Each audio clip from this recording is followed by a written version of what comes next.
បងប្អូនជួយភាគគ្នាឥឡូវយើងគិតមើលដើមមួយដើមចេញមក4ហ្មងហើយឈ្មោលទាំង4មើលនេះទៅឈ្មោលការឈ្មោលការឈ្មោលទាំង4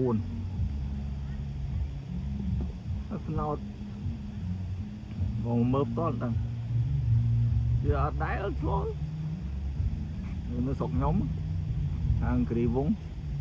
គេយកមកដាំក្នុងសួនត្រើយត្រឡប់គេធ្វើសួនធំអានោះបឹង